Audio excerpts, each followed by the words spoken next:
Assalamu alaikum. What's up? Is it allowed to beat the children in order to make them follow the principles of Quran or otherwise? No, this is a very important question. There is no mention in the Quran that the parents should strike or beat the children. Because of the emotions, or they are just emotional people. The child are only emotions they've got. They don't understand the intellect. They don't understand. They slowly and gradually understand by the passage of time. So there are times men, the parents, the father and the mother, because of their their own problems, they beat their children. I would advise, there is no mention in the Quran that one should beat the children. But you can give them punishments, so they may realize that we have done something. Either ask them to stand in the corner because you've done something. So the moral conscience you have to develop. Not that they're doing anything wrong, breaking things, and you don't do anything. It doesn't mean that you ask beat. Physical beating is not permitted. There is no mention in any ayat in the Quran that the children should be beaten by their parents if they don't listen to you. Except, I'm telling you, you can give punishments so that you develop the moral conscience in their mind, especially with the Quran. But still again, they will do it again and again. You are not responsible for it because it is their own life. Assalamu alaikum. I have a question. It has arisen from a quotation that Jannah is under a mother's foot. Is it so? No. This is a very famous quotation in the world. The Jannat lies under the feet of the mother. So this is not mentioned in the Quran. But you see, unusual thing is that in the Quran there are 2-3 references I would like to quote. Like for example, Mary was the mother of Jesus, peace be upon him. So Jesus was a righteous prophet and Mary was the mother. One example. Then there is another example. Ibrahim's wife was righteous and Ismail, Ishaq, Yaqub, they were prophets. Okay. And the example that is most important is that Firaun and his wife adopted a son, that is Musa, peace be upon him. Now this is the important factor that I came to know, that there is not a contradiction between the belief of the mother and the son. There is a contradiction between the father and the son. If the son, because the mother, whatever the mother pours in, the child becomes. Firaun wanted to slaughter the sons.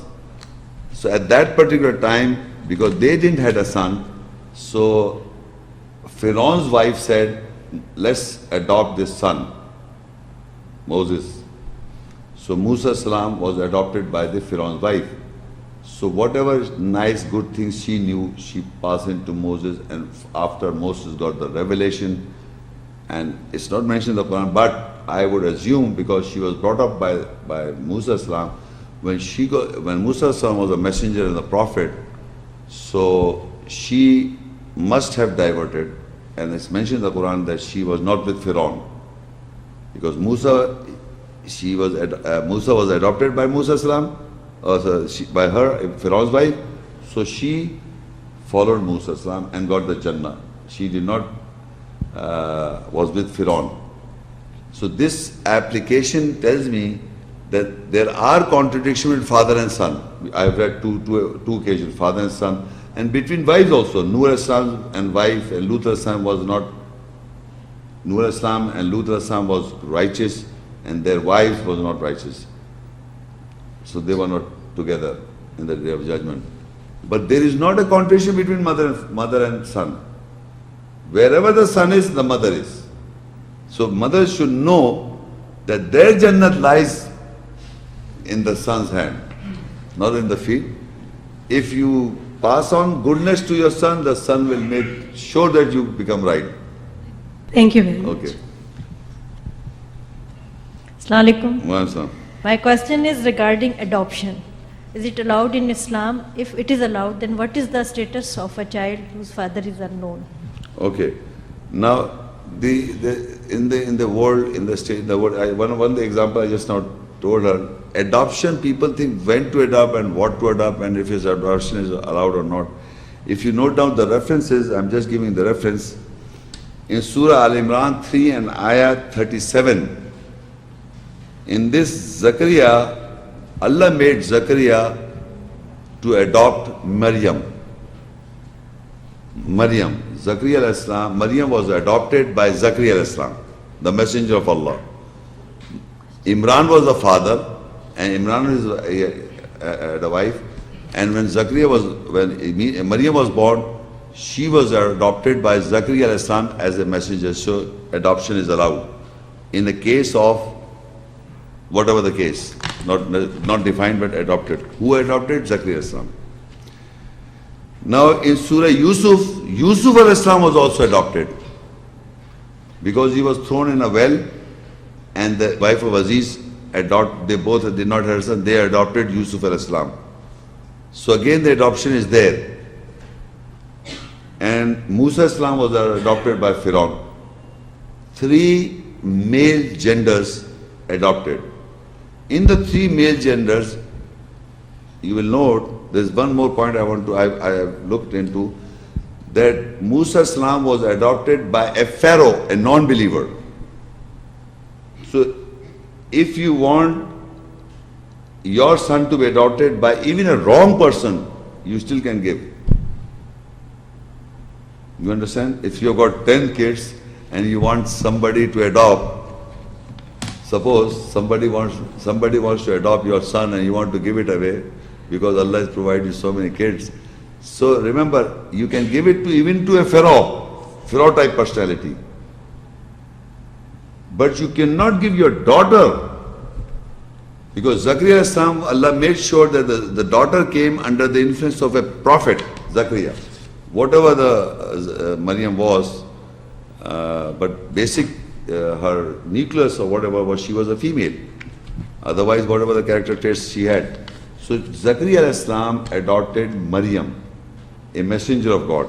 So we should not let our daughters to be adopted by not a good believer. You understand what I'm saying? You should not let your daughters to be adopted who is not a good practicing believer.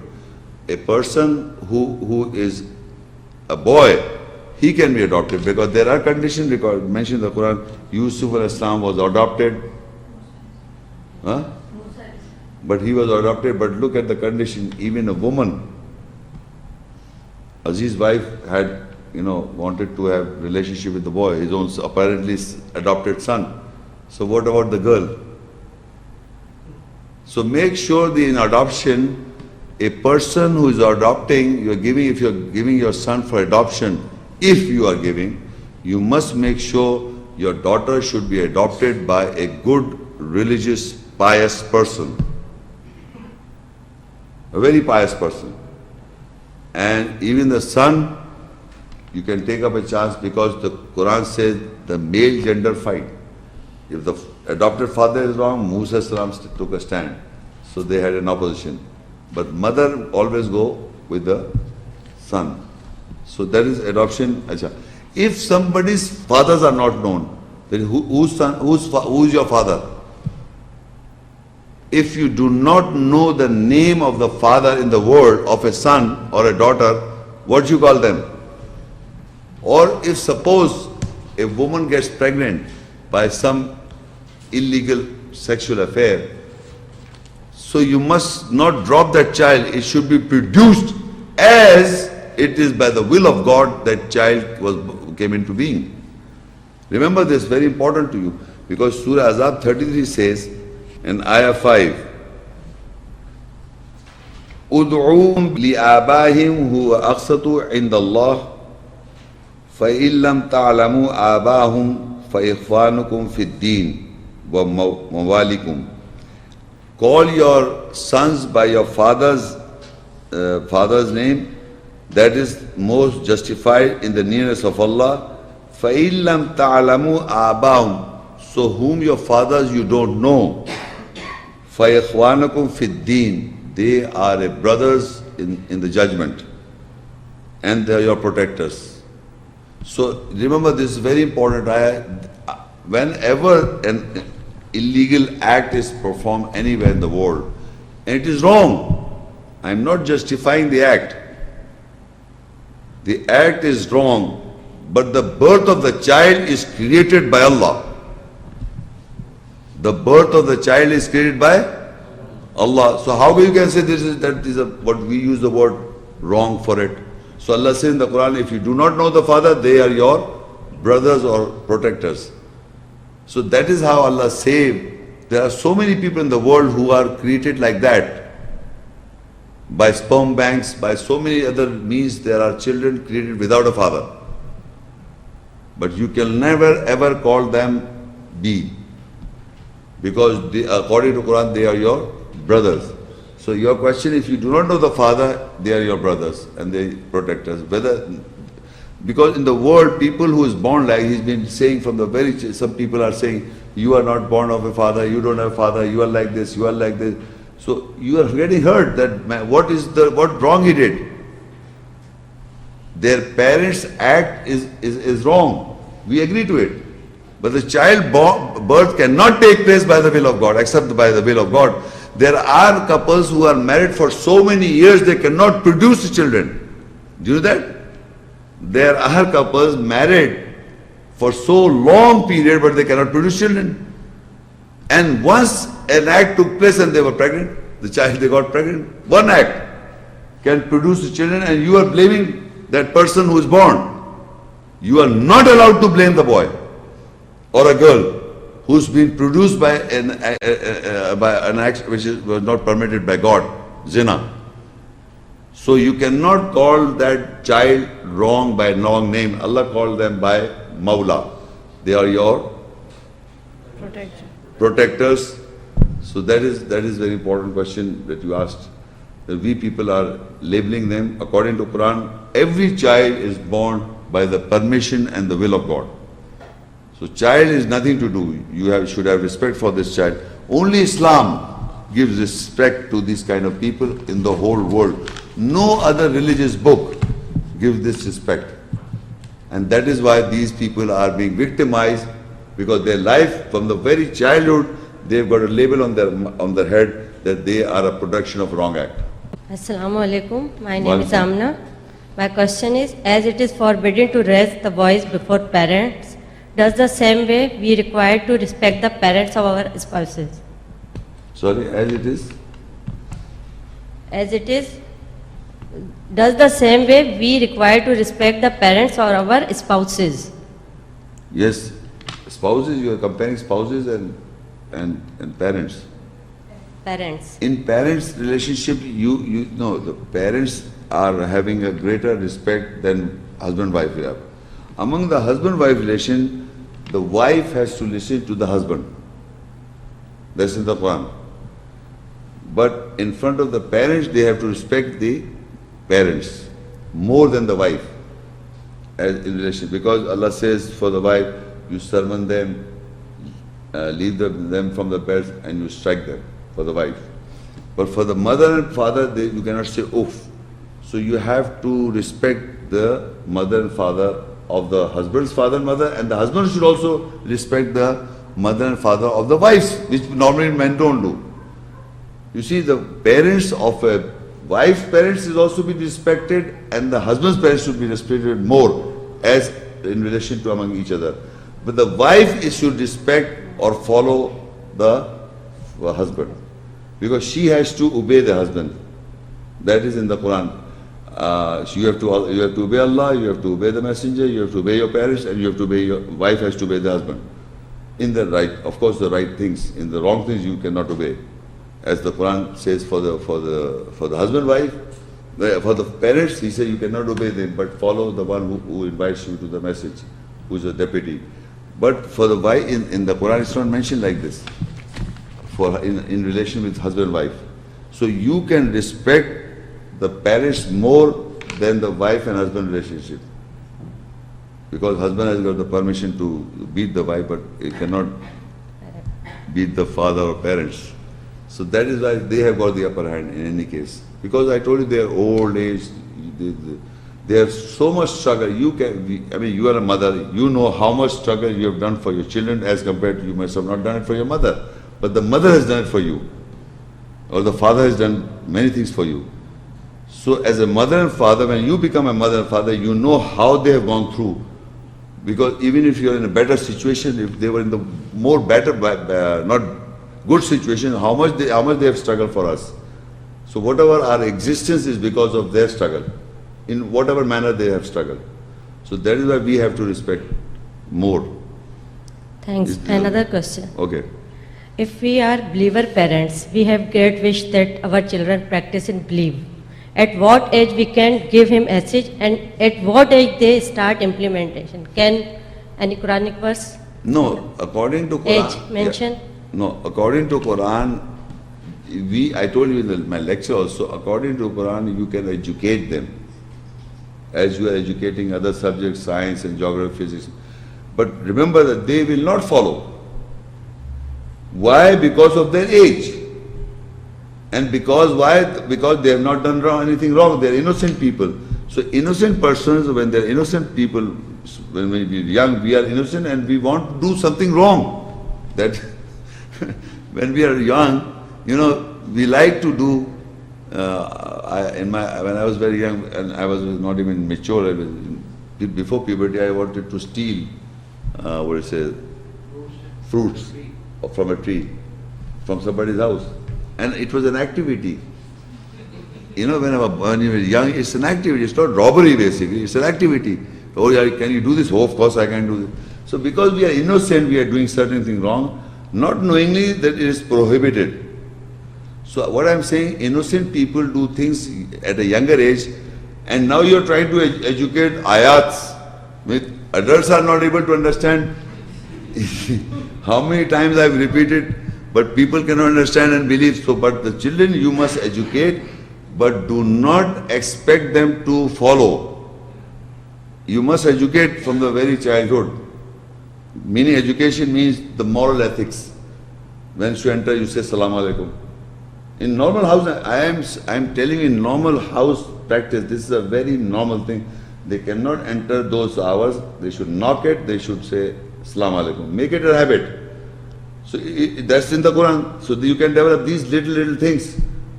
But it is not being practiced. We're reading it every day. The lecture is there. Allah says in Islam, we don't practice. So when I'm saying when we elderly people do not practice, then how can the children practice? So small little things you start, make sure that little things they can say Assalamu alaikum, no problem. So like otherwise they say hi, who are you? Bye, because other things. Acha bhai Khuda Hafiz, ja rahe bhai Khuda Hafiz. So you are doing what the culture is saying. Don't, you practice what Quran says.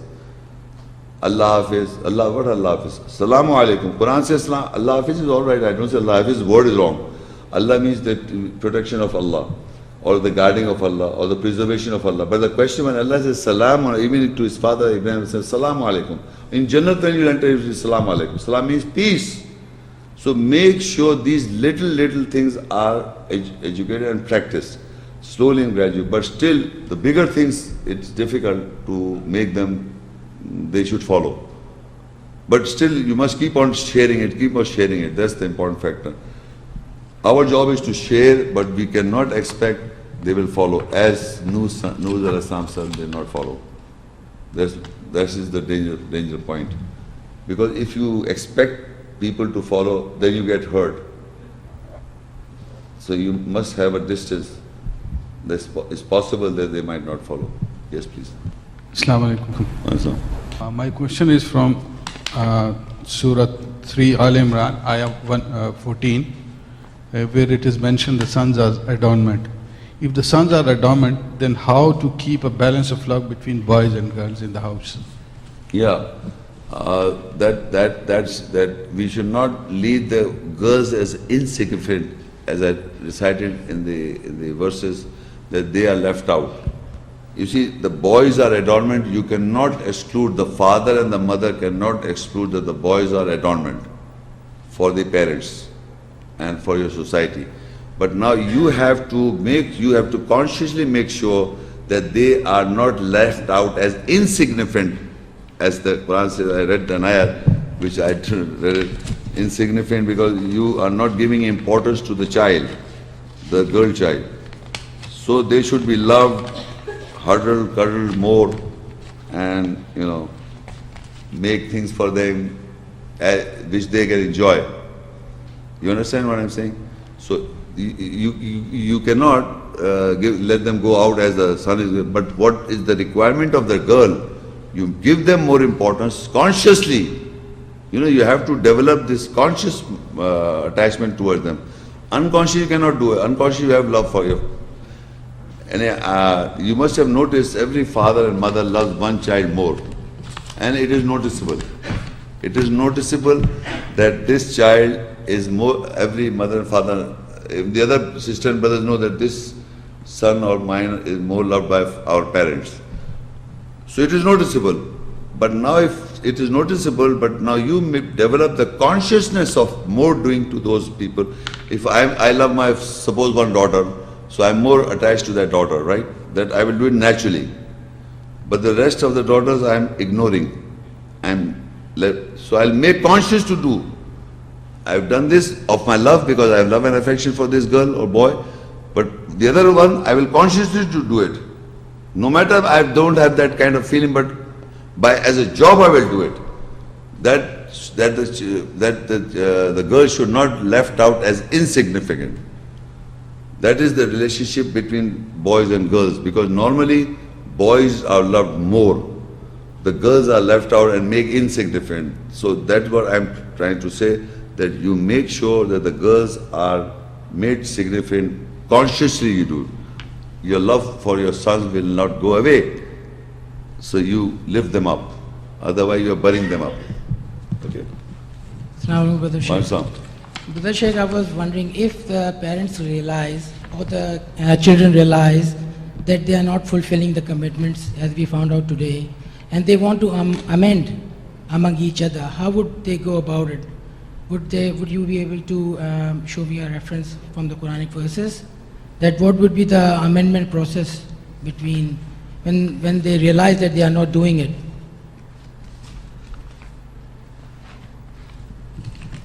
They are not doing it, and now like they are not, and they are willing to fix among themselves. So how would they go about it? Like no, the dua, the dua I told you, Rabbana filli wali walidayya wal mu'min, they recite that dua. Yeah. You can recite that dua of Ibrahim al-Islam or of Musa al-Islam, or Nuh al-Islam. But brother, what if the kids and the parents are both alive, and they both want to fix?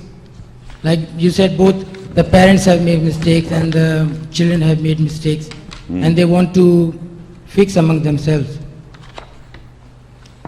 No, actually, if suppose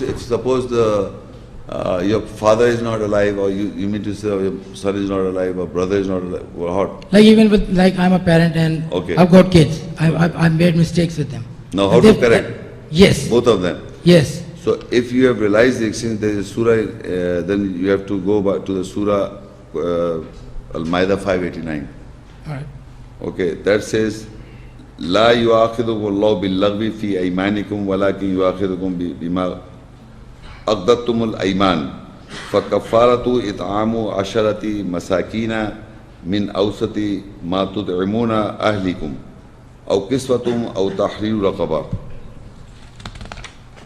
فمن لم يجد فصيام ثلاثة أيام ذلك كفارة أيمانكم إذا حلفتم واحفظوا أيمانكم كذلك يبين الله لكم آياته لعلهم تشكرون.